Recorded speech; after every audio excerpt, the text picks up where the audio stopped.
നമസ്കാരം. ഞാനിപ്പോൾ നിൽക്കുന്നത് മുണ്ടൂർ തൂത സംസ്ഥാന പാതയുടെ ഭാഗമായ ചെർപ്പശ്ശേരി കച്ചേരിക്കുന്നിലാണ്. മറ്റൊന്നുമല്ല, ഈ പാതയിൽ നടക്കുന്ന അപകടങ്ങൾ തന്നെയാണ് ഇന്ന് വിഷയം. ഇന്നലെ മാത്രം 2 അപകടങ്ങളാണ് ഈ പാതയിൽ നടന്നത്. അതൊന്നുമല്ല, നിത്യേന നിരവധി അപകടങ്ങൾ നടക്കുന്ന ഒരു പാതയായി ഇത് മാറിയിരിക്കുകയാണ്. പലതവണ നാട്ടുകാർ പല രീതിയിൽ ഉദ്യോഗസ്ഥരോടും മറ്റ് ബന്ധപ്പെട്ടവരോടും ഇതുമായി ബന്ധപ്പെട്ട കാര്യങ്ങൾ പറയുന്നുണ്ടെങ്കിലും അപകടങ്ങൾക്ക് യാതൊരു കുറവുമില്ല. അതാണ് ഈ പാതയുടെ അവസ്ഥ. നിരവധി പേർക്കാണ് ഈ പാതയിൽ വാഹനങ്ങൾ അപകടത്തിൽപ്പെട്ട് പരിക്കേൽക്കുന്നത്, ജീവഹാനി സംഭവിക്കുന്നത്. വർഷങ്ങളായി ഇത് തുടങ്ങിയിട്ട് ഈ പാതയുടെ നിർമ്മാണത്തിലെ അശാസ്ത്രീയത തന്നെയാണ് ഇതിന് കാരണമായി നാട്ടുകാരും വാഹന ഉടമകളും അതുപോലെ തന്നെ ഡ്രൈവർമാരും ഒക്കെ ചൂണ്ടിക്കാണിക്കുന്നത്. പ്രധാനമായും പരിചയമില്ലാത്ത വാഹനങ്ങളാണ് ഈ പാതയിലൂടെ വരുമ്പോൾ അപകടത്തിൽപ്പെടുന്നത്. രാത്രിയിലാണ് മിക്ക അപകടങ്ങളും സംഭവിക്കാറ്. ഇപ്പം ഇന്നലെ മാത്രം ഒരു ലോറി കച്ചേരിക്കുന്നിൽ അപകടത്തിൽപ്പെട്ടു, അതുപോലെ തന്നെ ഒരു കാറ് അപകടത്തിൽപ്പെട്ടു. വേഗതയും ശ്രദ്ധയില്ലായ്മയും ഒക്കെ അപകടങ്ങൾക്ക് കാരണമാകുന്നുണ്ട്. അതിലുപരി ഈ റോഡിന്റെ അശാസ്ത്രീയത തന്നെയാണ്, ഈ റോഡിന്റെ നിർമ്മാണത്തിലെ അശാസ്ത്രീയത തന്നെയാണ് അപകടങ്ങൾക്ക് കാരണമാകുന്നതായിട്ട് പ്രധാനമായും നാട്ടുകാർക്കൊക്കെ ചൂണ്ടിക്കാണിക്കാനുള്ളത്. എന്തായാലും ഇവിടുത്തെ ആളുകളുണ്ട്, നമുക്ക് അവരോട് തന്നെ ചോദിച്ചു നോക്കാം. ഇപ്പോൾ ഇന്നലെ മാത്രം 2 അപകടങ്ങളാണ് ഈ പാതയിൽ നടന്നത്. അപ്പോൾ എന്താണ് നിങ്ങളൊക്കെ, ഈ നാട്ടുകാരാണല്ലോ നിങ്ങളൊക്കെ, എന്താണ് ഇതിന് പ്രധാനമായിട്ട്? പലതവണ ഞങ്ങൾ ഉൾപ്പെടെയുള്ള മാധ്യമങ്ങളും ഇത് റിപ്പോർട്ട് ചെയ്ത് തന്നെയാണ് ഈ അപകടങ്ങൾ തുറക്കഥയാവുന്നതും ആളുകൾ മരിക്കുന്നതും ഒക്കെ ഒരു നിത്യ സംഭവമായിട്ട് ഈ റോട്ടിൽ മാറിയിരിക്കുകയാണ്. നിങ്ങളൊക്കെ ഇതിന്റെ സാക്ഷികൾ കൂടിയാണ്. എന്താണ് നിങ്ങൾക്ക് ഇതിനൊക്കെ ഒരു കാരണമായിട്ട് തോന്നുന്നത്? കാരണമായി തോന്നുന്നത് ഇപ്പോൾ ഈ ഹൈവേ നിർമ്മാണം കഴിഞ്ഞതിന് ശേഷമാണ് ഏറ്റവും കൂടുതൽ അപകടങ്ങൾ നടക്കുന്നത്. ഇപ്പോൾ രാത്രിയൊക്കെ വാഹനങ്ങൾ മറിഞ്ഞ സൗണ്ടും പിടിച്ച സൗണ്ടൊക്കെ കേട്ട് ഞങ്ങൾ ഉണർന്ന് വരുമ്പോഴേക്ക് അവരെന്ത് ചെയ്യും, അവർ നിർത്തിയിട്ട് ലോഡൊക്കെ വേറെ വണ്ടിയിലേക്ക് കയറ്റിയിട്ട് അവർ പോകും. അറിയാതെ കുറേ നടക്കുന്നില്ല. ഒരു 10-20% മാത്രമാണ് ഇപ്പോൾ അറിയുന്നത്. അത് ആളുകൾ മരിക്കുമ്പോഴോ അല്ലെങ്കിൽ ഇലക്ട്രിക് പോസ്റ്റ് ഇടിച്ച് തകർന്ന് കറണ്ടിൽ പോകുമ്പോഴോ അല്ലെങ്കിൽ വാഹനം കേട് വന്ന് അത് കൊണ്ടുപോകാത്ത ഒരവസരം വന്നും വരുമ്പോഴാണ് നമ്മൾ നാട്ടുകാരനെ അറിയുന്നത്. ഇവിടെ ഈ മെയിനായിട്ട് എന്താണെന്ന് വെച്ച് കഴിഞ്ഞാൽ ഈ ഒരു ഹൈവേ നിർമ്മാണത്തിലുള്ള അശാസ്ത്രീയതയാണ്. ഇവിടെ ആവശ്യമായിട്ടുള്ള സിഗ്നൽ സംവിധാനം ഇല്ല, അല്ലെങ്കിൽ സ്പീഡ് ബ്രേക്കർ ഇല്ല, അതല്ലെങ്കിൽ ഒരു ബോധവൽക്കരണം. കാരണം ഈ നല്ല റോഡും അതുപോലെ തന്നെ ഇതുപോലുള്ള നല്ല ഹൈവേ റോഡ് കണ്ടതിന് ശേഷം ഇപ്പോൾ മണ്ണാർക്കാട് ഭാഗത്തുകൂടെ ഒക്കെ പോകുന്ന വാഹനങ്ങളൊക്കെ ഇപ്പോൾ ഈ റോഡിനാണ് തിരിച്ചു പോകുന്നത്. ഏകദേശം 10-15 കിലോമീറ്ററോളം ദൂരം കുറവാണ്. അതുകൊണ്ട് തന്നെ ഈ റോഡിലൂടെ വരുന്ന വാഹനത്തിന്റെ അതിപ്രസരം, അതുപോലെ തന്നെ ആ വാഹനം ഓടിക്കുന്ന ഡ്രൈവർമാരുടെ ഒരു അറിവില്ലായ്മ, അതല്ലെങ്കിൽ അശ്രദ്ധ, ഇതൊക്കെയാണ് ഇതിന് കാരണം. അത് ശക്തമായ ബോധവൽക്കരണവും സ്പീഡ് ബ്രേക്കർ, അത് റിഫ്ലക്സ് ബോക്സുകൾ പതിച്ചുകൊണ്ടോ അതല്ലെങ്കിൽ വേറെ ചെറിയ സ്പ്രിങ് ടൈപ്പിലുള്ള ഹമ്പ് സ്ഥാപിച്ചുകൊണ്ടോ, വളരെ അത്യാവശ്യമായിട്ടുള്ള ഈ വളവുകളും ആ വളവും, ഈ കാക്കാത്തോടിന്റെ 2 ഭാഗത്തുള്ള വളവുകളാണ് വലിയ അപകടം. ഇപ്പൊ നിങ്ങൾക്കറിയാം, കഴിഞ്ഞ മാസം ആ വളവിൽ, ഈ കാക്കാത്തോടിന്റെ ആ വളവിൽ സ്കൂളിന്റെ അടുത്തായിട്ട് ആ ഒരു ഡിവൈഡറിൽ ഒരു ബൈക്ക് ഇടിച്ചിട്ട് ബൈക്കിൽ അകരം മറിഞ്ഞു റോഡിലേക്ക്. അങ്ങനെ ബാക്കിൽ വന്ന ഒരു ടിപ്പർ വന്ന് ആ ആൾ മരണപ്പെട്ടു. ഇവിടെ ഈ അടക്കാപുത്തൂരിലുള്ള ഒരാളാണ്, അജ്മൽ എന്ന് പറഞ്ഞിട്ട്. അതുപോലെ തന്നെ ഇവിടെ ഇതിനപ്പുറത്ത് ഒരാൾ ഈ കാൽനട യാത്രക്കാരനെ ഇടിച്ച് അയാൾ മരിച്ചു. അങ്ങനെ ഇവിടെ ഒരു 4 മാസത്തിനകം ഏകദേശം 10ഓളം ആളുകൾ മരണപ്പെട്ടിട്ടുണ്ട്. അപ്പൊ ഇവിടെ ഒരു മരണക്കെണിയായി മാറുകയാണ്. കാരണം ഈ മരണം എന്ന് പറയാൻ പറ്റില്ല, ഒരു കൊലപാതകം എന്ന് പറയാൻ, ഒരു കൊല്ലപ്പെട്ടു എന്ന് നമുക്ക് പറയാൻ കഴിയുള്ളൂ. അത്രയും വലിയ ഒരു ഭയാനകരമായിട്ടുള്ള ഒരു അവസ്ഥയാണ്. അപ്പൊ അതിന് ശാശ്വതമായ പരിഹാരം കാണണം. ഇവിടെ ജനപ്രതിനിധികൾ, മുനിസിപ്പാലിറ്റി അധികൃതര്, നാട്ടുകാര് എല്ലാവരും കൂടി, അറിയാം നിങ്ങൾക്ക്, ഒരു 2 ആഴ്ച മുമ്പ് ഈ കാക്കാത്തോട് പാലത്തിന്റെ മുകളിൽ റോഡ് ഉപരോധിച്ചു, ഹൈവേ ഒരുപാട് വാഹനങ്ങൾ ഇവിടെ സ്തംഭിച്ചു. അത് എന്തിനു വേണ്ടി? ആ ഒരു നാട്ടുകാർ അല്ലെങ്കിൽ അധികാരികളെ, ഇതിന്റെ ഉത്തരവാദിത്തപ്പെട്ട അധികാരികളെ അറിയിക്കാൻ വേണ്ടിയിട്ട്, അവരെ ഒന്ന് ഉണർത്താൻ വേണ്ടിയിട്ടാണ്. പക്ഷെ ഇന്ന് വരെ അതിന് പരിഹാരമായിട്ടുള്ള ഒരു നടപടിയോ ഒരു നീക്കങ്ങളോ ഒന്നും ഉണ്ടായിട്ടില്ല എന്നുള്ളതാണ് വളരെ വലിയ ഒരു വിഷമത്തോടു കൂടി പറയാനുള്ളത്. ഇപ്പൊ ഇത് നിങ്ങൾ പറഞ്ഞ മാതിരി ഇപ്പൊ പല തവണയായിട്ട് ജനപ്രതികളുടെ മുന്നിൽ ഒക്കെ ഈ ശ്രദ്ധയിൽപ്പെടുത്തിയ ഒരു വിഷയം തന്നെയാണ്. ഈ റോഡിന്റെ അശാസ്ത്രീയത തന്നെയാണ് ഇതിനൊരു പ്രധാന കാരണമായിട്ട് നിങ്ങൾക്കൊക്കെ ചൂണ്ടിക്കാണിക്കാം. അതെ, ഒന്നാമത് റോഡിന്റെ അശാസ്ത്രീയതയാണ്. കാരണം ഇത്രയും നല്ല റോഡ് വരുമ്പോൾ ആ റോഡിൽ ആവശ്യമായിട്ടുള്ള സിഗ്നൽ സംവിധാനം വേണം. അതായത് മുന്നറിയിപ്പ് ബോർഡുകൾ, അതുപോലെ തന്നെ ഇതുപോലെ ഇപ്പൊ ചെറിയ ചെറിയ റിഫ്ലക്സ് കട്ടകൾ, അതുപോലെ തന്നെ ഡിവൈഡറുകൾ. ഇപ്പൊ ആ വളവിലൊന്നും ഒരു ഡിവൈഡറും ഇല്ല. അവിടെ ഒരു മുന്നറിയിപ്പ്, അത് നേരെ വന്നിട്ട് അവിടെ പിന്നെ പോകുന്ന ഒരു ദിവസം ഒരു അപകടം എന്നുള്ള നിലക്ക് അവിടെ ആ ഒരു വളവിൽ നടക്കുന്നുണ്ട്. അതേപോലെ തന്നെ അവിടുത്തെ ആ വളവിലും. ഇതിൽ ഒന്നാമത്തെ കാര്യം, ശാസ്ത്രീയമായ മാറിയ രീതിയിൽ അപകടം ഇല്ലാതിരിക്കാൻ എന്തൊക്കെ മുൻകരുതൽ ചെയ്യാൻ പറ്റുമോ അത് ഹൈവേ അതോറിറ്റി ചെയ്യേണ്ടതുണ്ട്. അതുപോലെ തന്നെ യാത്രക്കാരെ ബോധവൽക്കരണം, യാത്രക്കാരുടെ അറിവില്ലായ്മയും. ഇപ്പൊ സീബ്ര ലൈന്, ഇപ്പൊ നമ്മളിപ്പോൾ ഈ ഒരു സീബ്ര ലൈനിൽ നമുക്ക് ക്രോസ് ചെയ്യണമെങ്കിൽ ഒരുപാട് സമയം കാത്തി നിൽക്കേണ്ടി വരികയാണ്. കാരണം ആ ഭാഗത്തുനിന്ന് ഈ ഭാഗത്തുനിന്ന് വരുന്ന വാഹനങ്ങൾ 2 ഭാഗവും ഇറക്കവും സ്ട്രൈറ്റ് ആയിട്ടുള്ള റോഡായത് കാരണം വളരെ വേഗതയിലാണ് വരുന്നത്.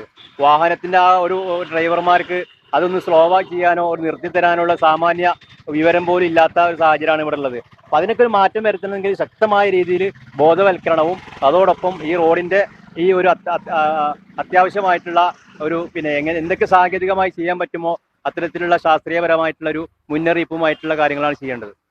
ഓക്കെ, ഇവിടെ വേറെ ആളുകളുണ്ട്, ഇവരോട് ചോദിച്ചു നോക്കാം. അപ്പൊ നിങ്ങളൊക്കെ ഈ അപകടങ്ങൾക്ക് സാക്ഷിയാവുന്ന ആളുകളാവും. ഇപ്പൊ കച്ചേരിക്കുന്ന് കഴിഞ്ഞ ദിവസം തന്നെ അപകടം ഉണ്ടായല്ലോ, എന്താ പറയാനുള്ളത് ആള് പറഞ്ഞില്ല, അതന്നെ സംഭവങ്ങള്. ഡെയിലി ഒന്നല്ലെങ്കിൽ ഒന്ന് ഡെയിലി അപകടം തന്നെ. ഇപ്പൊ ഇന്ന് 2 വടക്കാപുത്തൂരുണ്ടെന്ന് പറഞ്ഞല്ലേ, അവിടെ ഇപ്പൊ 3 ഡെയിലി ഇത് കാണുന്നതാണ്. അതിനെന്തൊരു പ്രതിവിധി ഇതിന് റോഡിന്റെ പ്രശ്നങ്ങൾ തന്നെയാണ് ഇപ്പൊ അതന്നെയാണ് കാരണം. റോഡ് പ്രശ്നം തന്നെ പ്രശ്നം. ഏത് വീതി കുറവല്ല ഇവിടുത്തെ പ്രശ്നം പറയുന്നത്, അപ്പുറത്തുള്ളതല്ല. ഇങ്ങനെയൊക്കെയുള്ള പ്രശ്നങ്ങളാണ്, ഈ മരണമാണ് മെയിന്. വേറെ എനിക്കൊന്നും പറയാല്ല. വീതിയൊക്കെ ഉണ്ട്, പക്ഷെ വേണ്ട രീതിയിലല്ല നിർമ്മിച്ചിട്ടുണ്ടെന്നുള്ള പരാതിയാണ്. അതന്നെയാണ് പ്രത്യേകിച്ചൊന്നുമില്ല. വണ്ടികളൊന്ന് സ്ലോ ആയി പോയാൽ ഏറ്റവും നല്ലത്. കുട്ടികൾ മദ്രസ സ്കൂളുകാർ ഇങ്ങനെ ക്രോസ് ചെയ്യുന്നതാണ്. അതുകൊണ്ട് വണ്ടികൾ ഒന്ന് സ്ലോ ആയി പോയാൽ ഏറ്റവും ബെസ്റ്റ്. അതേ പറയാനുള്ളൂ. വണ്ടികൾ സ്ലോ പറഞ്ഞാൽ പരിചയമില്ലാത്ത വണ്ടികളാണ് ഇതിനെ വരുന്നുണ്ടാവുക മിക്കവാറും. അപ്പൊ അവർക്ക് ഈ റോഡിന്റെ ഒരു അവസ്ഥയെ പറ്റി അറിയാൻ കഴിയില്ല. ഈ കോളേജ് ഉണ്ടാവുകൊണ്ട് കണ്ടമാനം കുട്ടികൾ അങ്ങോട്ടും ഇങ്ങോട്ടും പാസ് ചെയ്യുന്നതാണ്. അതേമാതിരി ഇവിടെ മദ്രസ ഉണ്ട്, അതിലത്തെ കുട്ടികളും പാസ് ചെയ്യും. അപ്പൊ അവർക്കൊക്കെ ഭയങ്കര ബുദ്ധിമുട്ടായി വരുന്നുണ്ട്. അപ്പൊ ഒരുപാട് ആക്സിഡന്റ് ഇവിടെ നടന്നു. അപ്പൊ അവിടെ ഇപ്പൊ നിർത്തിയിട്ടുള്ളൂ. ഇപ്പൊ അത് ലോറി മറിഞ്ഞു. അതേമാതിരി അതിന്റെ പെട്രോൾ പമ്പിന്റെ അവിടെ ഒരാൾ മരിച്ചു, ഒരു പോലീസുകാരനെ മരിച്ചു, ഡ്രൈവർ. അത് സ്ഥിരം നിങ്ങൾ അപകടങ്ങൾ കണ്ട് മടുത്തു. ഇത്രേ പറയാനുള്ളൂ. ബന്ധപ്പെട്ട ആളുകളോടൊക്കെ ഇത് ചൂണ്ടിക്കാണിച്ചു തന്നെയല്ലേ? കാണിച്ചാണ്, ഇതുവരെ ഒന്നും ശരിയായിട്ടില്ല.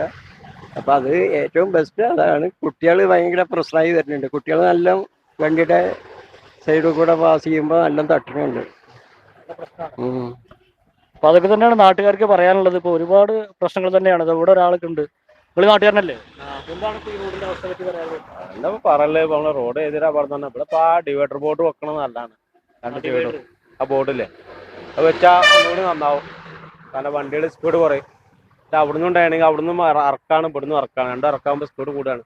അതുകൊണ്ടാണ് ഈ സ്പീഡ് അപകടം കൂടുന്നത്. ഈ നാട്ടുകാരൻ തന്നെയാണ്. നമ്മള് വണ്ടിക്കാരനാണ്. വണ്ടിക്കാരനാണ്. ഈ അപകടത്തില് സ്ഥിരം കണ്ടു മടുത്തു. നമ്മള് കാണുന്നുണ്ട്, എതിരെ കാണാണ്. പകലായാലും ഇതേമാതിരി കോളേജ് കുട്ടികൾ വരുന്ന ടൈമൊക്കെ എതിരെ ബൈക്കുകൾ അപകടമാണ്. അപ്പൊ അതിന്റെ ഒരു പ്രശ്നമുണ്ട് ഇവിടെ. അത് തന്നെയാണോ ഇത് ആ ബോർഡ് റോട്ടിലെ 2 സൈഡിലൂടെ ബോർഡ് വെച്ചാൽ സ്പീഡ് കുറയും. അപ്പൊ അതിനെന്തെങ്കിലും സജ്ജീകരണം കണ്ടാൽ മതി. ഓക്കെ, അപ്പൊ അതൊക്കെയാണ് നാട്ടുകാർക്ക് പറയുന്നത്. ഇപ്പോ ഇവിടെ DCC അംഗം കൂടിയായ കോൺഗ്രസ് നേതാവ് കൂടിയായ സ്വാമിനാഥേട്ടുണ്ട്. സ്വാമിനാഥേട്ട നമസ്കാരം. നമ്മൾ തന്നെ ഈ വിഷയം കുറെ തവണ ചർച്ച ചെയ്തിട്ടാണ്. നിങ്ങൾ അതുമായി ബന്ധപ്പെട്ട പരാതികളും പലതവണ കൊടുത്തതാണ്. ഇപ്പൊ പുളക്കാടൊക്കെ അപകടം ഉണ്ടായപ്പോൾ എന്താ ഇതിന് വല്ല പരിഹാരം കാണാൻ കഴിയും? ഈ റോഡിൻ്റെ അശാസ്ത്രീയമായിട്ടുള്ള നിർമ്മിതി, ഇത്തരത്തിൽ നിരുത്തരവാദപരമായിട്ടുള്ള ഒരു സമീപനം, പ്രത്യേകിച്ച് ഉദ്യോഗസ്ഥന്മാർ, അതുപോലെ തന്നെ കോൺട്രാക്ടേഴ്സ്, അവരുടെ വളരെ ഒരു ദൂരക്കാഴ്ചയില്ലാത്ത ഒരു പ്രവർത്തനമാണ് ഈ റോഡ് പണിയിൽ ഉണ്ടായിട്ടുള്ളത്. ഞാൻ നിരന്തരം നിങ്ങളുടെ ചാനൽ തന്നെ പറഞ്ഞിട്ടുള്ളതാണ്. ഇത് ഡ്രൈനേജുകൾ, ഒരു തുള്ളി വെള്ളം താഴോട്ട് പോകുന്ന അവസ്ഥയിലല്ല, മഴ പെയ്ത റോഡിലാണ് വെള്ളം മുഴുവൻ. അതുപോലെ തന്നെ ഈ റോഡിൻ്റെ അലൈൻമെൻറ്റ്, അവരുടെ സൗകര്യമുള്ള ഇത്, ഞാൻ ഒരു പൊതുപ്രവർത്തകൻ എന്നുള്ള നിലയിൽ ഒരു രാഷ്ട്രീയാരോപണമല്ല. ഇതിൻ്റെ പിറകിൽ അന്നത്തെ കാലത്തെ രാഷ്ട്രീയ നേതൃത്വത്തിൻ്റെ ഒത്താശയോടുകൂടിയാണ് ഈ പൊതുപണം ഇത്രയും ദൂർത്തടിച്ചിട്ടുള്ള ഒരു റോഡ് പണി. വേറെ എവിടെയും കാണാൻ വേണ്ടി കഴിയില്ല. ഇത് ഒരു ആക്ഷേപമല്ല, ഒരു യാഥാർത്ഥ്യമാണ്. എത്ര ആക്സിഡൻ്റാണ് മുണ്ടൂർ മുതൽ തൂത് വരെയുള്ള ഈ റോഡിൽ നടക്കുന്നതറിയോ? എത്ര പല സ്ഥലങ്ങളിലും ഈ ഡിവൈഡറുകൾ ഇല്ല. അതുപോലെ തന്നെ ഈ അപകട സൂചകമായി കാണിക്കുന്ന ലൈറ്റുകളോ ഒന്നുമില്ല. അതുപോലെ തന്നെ സ്പീഡ് ബ്രേക്കറുകൾ ഇല്ല. അപ്പോൾ ആ തിരുവാട് സെൻട്രലത്തെ അവസ്ഥ, ഈ ഭാഗത്ത് നിന്ന് ആ ഭാഗത്തേക്ക് ഒന്ന് കടക്കണമെങ്കിൽ 1.5 മണിക്കൂറൊക്കെ വെയിറ്റ് ചെയ്യണം. കാരണം ലക്കും ലഗാനും ഇല്ലാതെ വണ്ടികൾ വരുന്നത്. അതിനൊരു സ്പീഡ് ബ്രേക്ക് വെക്കാൻ പറഞ്ഞിട്ട് പോലും അധികൃതർ തയ്യാറായിട്ടില്ല. ഈ വിഷയങ്ങളിൽ ഞങ്ങളെ സംബന്ധിച്ച് പ്രസ്ഥാനത്തിൻ്റെ ഭാഗമായിട്ട് കൊണ്ടും അല്ലാതെയും ഒക്കെ അധികൃതരുടെ ഭാഗത്ത് നമ്മൾ അവതരിപ്പിച്ചിട്ടുണ്ട്. പക്ഷേ വളരെ നിസ്സംഗത എന്ന് മാത്രമല്ല, അവരുടെ മറുപടി തന്നെ ഒരു ആശ്വാസകരമായ മറുപടി പോലും തരാൻ ഇതിൻ്റെ ഉത്തരവാദിത്തപ്പെട്ട ഉദ്യോഗസ്ഥർ, പ്രത്യേകിച്ച് AI, വിളിച്ച ഫോൺ എടുക്കില്ല. അഥവാ എടുത്താൽ തന്നെ അദ്ദേഹം വഴകുഴമ്പൻ എന്തെങ്കിലും ന്യായം പറയുമെന്നല്ലാതെ ഒരു പരിഹാരവും ഇതിൻ്റെ ഭാഗമായിട്ട് അദ്ദേഹത്തിൻ്റെ ഭാഗത്തും ഉണ്ടായിട്ടില്ല. ഇനിയിപ്പോ നിങ്ങളുടെ സർക്കാരാണ്. അപ്പോൾ ഇത് ഇപ്പൊ കഴിഞ്ഞ ദിവസം മന്ത്രി തുളസിയുടെ ഒക്കെ നേതൃത്വത്തിൽ ചില യോഗങ്ങളൊക്കെ നടന്നിരുന്നു എന്ന് പറഞ്ഞു ഈ റോഡുമായി ബന്ധപ്പെട്ടിട്ടുള്ളത്. അത് എന്തെങ്കിലും വിവരങ്ങളുണ്ടോ? തീർച്ചയായിട്ടും ഞങ്ങൾ സർക്കാരിൻ്റെ ശ്രദ്ധയിൽ, ഞങ്ങൾ സംഘടനാപരമായിട്ട് ഇത് സർക്കാരിൻ്റെ ശ്രദ്ധയിൽപ്പെടുത്തിയിട്ടുണ്ട്. ഇനി ഇത് പരിഹരിക്കുന്നതിന് ആവശ്യമായിട്ടുള്ള നടപടികൾക്ക് വേണ്ടി പൊതുമരാമത്ത് വകുപ്പ് മന്ത്രിയുമായിട്ടും അതുപോലെ തന്നെ മുഖ്യമന്ത്രിയുമായിട്ടും വകുപ്പ് മന്ത്രിമാരൊക്കെ ആയിട്ട് ഞങ്ങൾ നിരന്തരം ബന്ധപ്പെട്ടുകൊണ്ടിരിക്കുന്നുണ്ട്. ഇനിയും അത് തുടരും. ഇതിനൊരു പരിഹാരം ഉണ്ടാവണം. കാരണം മനുഷ്യജീവൻ എത്രയാണ് പൊലിഞ്ഞതറിയോ? പിന്നെ നിങ്ങൾ നേരത്തെ സൂചിപ്പിച്ചപ്പോൾ ആ കൊളക്കാട് ഭാഗത്ത് നിരന്തരം അപകടമാണ്, ആക്സിഡൻ്റാണ്. അതാ ഞാൻ പറഞ്ഞത്, അവിടെ 2 വരി പെട്ടെന്ന് ഒറ്റ വരിയായി മാറുക, ഒരു സഡൻ കർവ്. അവിടെയാണ് ഈ 2 ലൈനിൽ വിശ്വസിച്ച് വരുന്ന ഡ്രൈവർമാർ അവിടെ എത്തുമ്പോൾ പെട്ടെന്നാണ് ഒറ്റ ലൈനായിട്ടത് മാറുന്നത്. അതുപോലെ ആ പുഞ്ചപ്പാടത്ത് നോക്കി നോക്കൂ, ഈ കുട്ടികൾ സ്ലൈറ്റിൽ വരഞ്ഞതുപോലെയാണ് ലൈനിട്ടിരിക്കുന്നത്. ഈ പ്രൈമറി സ്റ്റാൻഡേർഡിലെ കുട്ടികൾ കടലാസ് പെൻസിൽ കൊണ്ട് സ്ലൈറ്റിൽ വരയ്ക്കുന്ന പോലെ ചില സ്ഥലത്ത് വരെ മായ്ച്ചിട്ടുണ്ട്. ചിലടത്ത് മായ്ച്ചിട്ടുണ്ട്, ചിലയിടത്ത് ഇത് എന്താണെന്ന് മനസ്സിലാവില്ല എന്നേ. അതാ ഞാൻ പറഞ്ഞത്, അത്രയും മോശമായ രീതിയിൽ ഒരു നാഥനില്ലാത്ത പോലെയാണ്. പിന്നെ ഇതിൻ്റെ വർക്കേഴ്സൊന്നും എക്സ്പെർട്സ് അല്ല. അവരൊന്നും ഒരു റോഡ് പണി ഇതുവരെ ചെയ്തതായിട്ട് നമുക്ക് എന്താ പറയുക, അതിൻ്റെ ഒരു പരിചയം പോലും അവരുടെ പ്രവർത്തനങ്ങൾ കണ്ടാൽ നമുക്ക് മനസ്സിലാവും. അത് ABCD അറിയില്ല റോഡ് പണിയെ സംബന്ധിച്ച്. അത്തരത്തിലുള്ള മറ്റേ അന്യ സംസ്ഥാന തൊഴിലാളികളെ കൊണ്ടുവന്നിട്ടൊക്കെയാണ്. ഉത്തരവാദിത്തപ്പെട്ടവർ ആരും എടുത്തിട്ടുണ്ടാകില്ല. അതാണ് സ്ഥിതി. മാത്രമല്ല, നിങ്ങൾ ഈ റോഡിലൊന്ന് സഞ്ചരിച്ച് നോക്കൂ, ഓരോ ഭാഗത്തും ഓരോ ഗർത്തങ്ങൾ രൂപപ്പെട്ടിരിക്കുക. അറിയാതെ വന്ന് ബൈക്കരൊക്കെ ചാടിയാൽ അതോടുകൂടെ കഥ കഴിയും. അഗാധ ഗർത്തങ്ങൾ നിരവധിയുണ്ട് ഈ റോഡിനകത്ത്. ഇതൊരു യാഥാർത്ഥ്യമാണ്. ഇതൊക്കെ പരിഹരിക്കാൻ ആവശ്യമായിട്ടുള്ള നടപടികൾ ഉണ്ടാകാൻ ഞങ്ങൾ ആവശ്യമായതൊക്കെ ചെയ്യും. അപ്പോൾ അതൊക്കെയാണ് ആളുകൾക്ക് പറയാനുള്ളത്. ഈ റോഡുമായി ബന്ധപ്പെട്ട് ഒരു പ്രശ്നങ്ങളല്ല, ഒരുപാട് പ്രശ്നങ്ങളുണ്ട്. എന്ത് പറയണ സുഖല്ലേ? അപ്പോൾ എന്തപ്പോ രാമേട്ടൻ പറഞ്ഞ പോലെ ഇതിന്റെ ഒരു അശാസ്ത്രീയത തന്നെയാണ് ഇതിന്റെ. ഇപ്പൊ പുഞ്ചപ്പാടത്തൊക്കെ കണ്ടില്ലേ, കുറെ വര വായ തോന്നിന്റെ ഒക്കെ കുറെ വരയും വരച്ച് വെച്ചിട്ട്. സത്യം പറഞ്ഞാൽ മഴയൊക്കെ പെയ്യുന്ന സമയത്ത് ഇതിനെ വരാൻ തന്നെ പേടിയാ.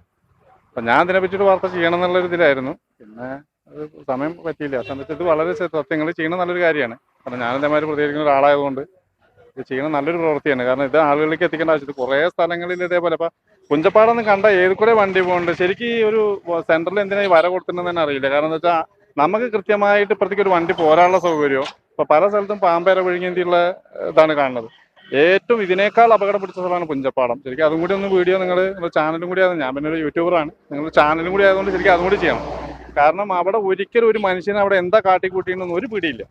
അപ്പൊ ഇതിന്റെ അശാസ്ത്രീയം ഒന്നും അറിയാത്ത കുറെ ആൾക്കാരെ റോഡ് പണി ഏൽപ്പിച്ചു വെച്ചിട്ട് പിന്നെ ഇപ്പോഴത്തെ സർക്കാരിനെ നമുക്ക് പറയാൻ പറ്റില്ല. കാരണം അവരിപ്പോൾ കയറിയിട്ടുള്ളൂ, അവർക്ക് എന്ത് ചെയ്യാൻ കഴിയുന്നുള്ളതിനെ കുറിച്ച് ഇനി ഒരു കൂടിയാലോചനയൊക്കെ നടത്തേണ്ടതായിട്ട് വരും.